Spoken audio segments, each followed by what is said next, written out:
Good Friday. We'll end our week of Holy Week meanderings and Holy Week mutterings of my own that are just things that I have been thinking about.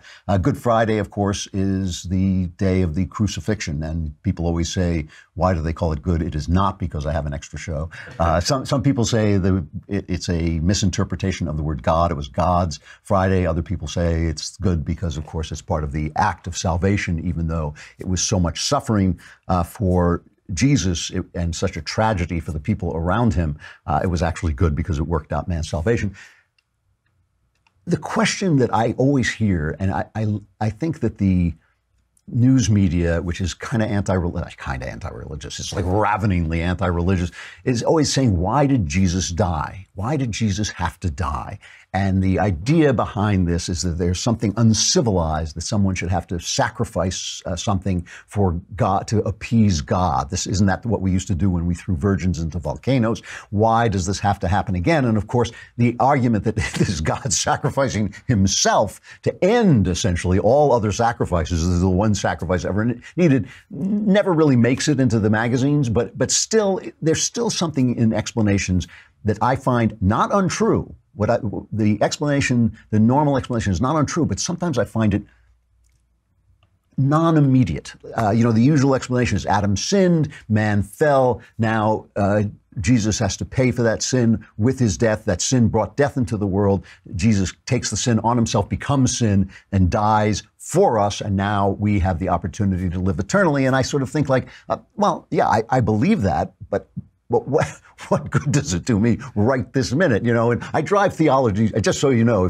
I'm driving you a little crazy. Theologians, when they talk to me, get really driven crazy because they'll talk and they'll say brilliant things, and I'll go, yeah, but what am I supposed to do? What does that mean for me? Do I eat fish on Fridays or what? How does that help? And so I, as I have thought about it, this is not to negate what I just said, but just to put it in practical terms, because I think it has to do with politics and the way we discuss politics, is the fact that history is inescapable. It's not so much for me, as I look at it, that like Adam sinned and therefore there's some kind of poison that flows through our blood. I don't believe that that's true at all. What I believe is that once mankind sort of started taking on the responsibility for morality himself and sort of believing that he was the operator, he was the unmoved mover, history turned in a certain way. And this is a real thing. That all the injustice that's ever happened, all the murders, all the wars, all the terrible things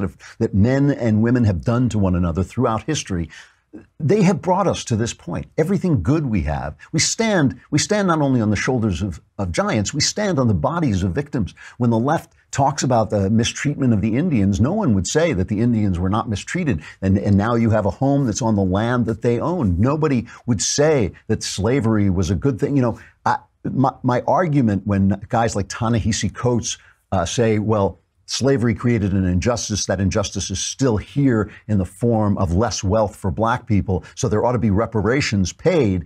My argument is that injustice bends the arc of history, and that's just more injustice. Taking money away from people who didn't hold slaves to give it to people who weren't slaves is simply more injustice. He thinks, well, it's different injustice, so it's going to bend the arc of history back, but it's not. It's going to keep bending that arc in injustice. And that injustice never goes away. You cannot fix history. You can only live in history. And living in history is living in sin. Living in history is living in sin because you are benefiting from the deaths of a million people, always. Every one of us, not just white people, not just, people in America, everybody. We are all living in a world that was made through incredible terror, rape and killing, all those things. You cannot step out. And the world is on that track forever.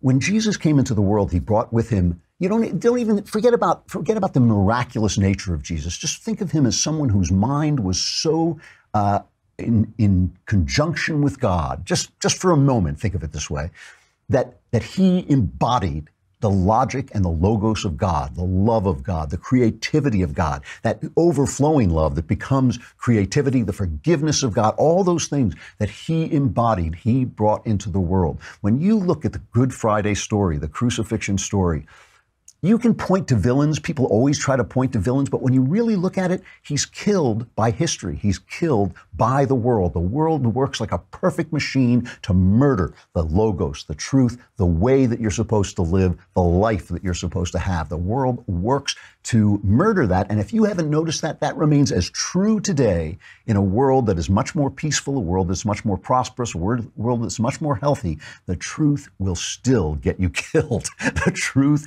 and decency and love and forgiveness will still leave you behind, will still get you killed. The resurrection is the statement by God. It is the statement by God that, yes, history is on that train track. It is on that train track of sin. Here's a door. Here is a door.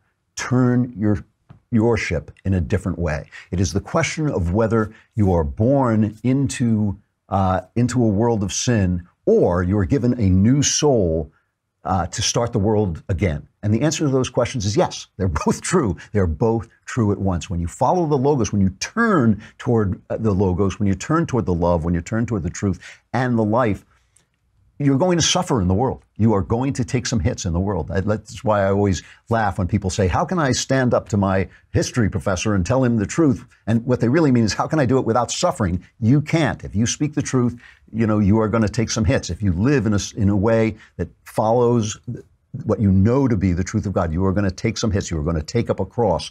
You are going to take up a cross if you follow Jesus. But that gives you a fresh life. When they talk about being free from sin, that's what they mean, that you're traveling away from that train track. It doesn't mean that you're suddenly a good person. We all know you're not a good person. I'm not a good person. We know that. It has nothing to do with that. It's the direction in which you're traveling. And I can tell you that all the wisdom in the world, all the joy in the world, all the true success, the happiness in the world is in that direction. It is in that direction. It is every time you step in that direction, you will get joy and freedom. Every time you get on the train track, you will be carried away into that world of sin. I can tell you that for a fact. That is a fact. And so that is the reason in some ways that Jesus had to die, maybe had to fulfill what C.S. Lewis called some deep magic in the world, but he really had to die because history had to kill him in order to continue to be the history that it is.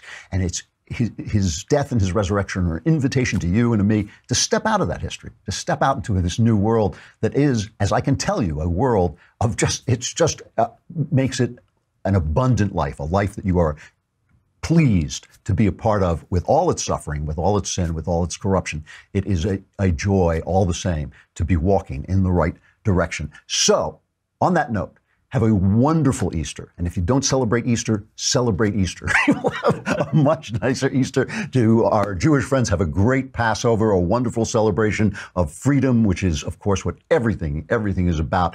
I'm Andrew Klavan. This is The Andrew Klavan Show. There is no show on Monday, but I will see you on Tuesday.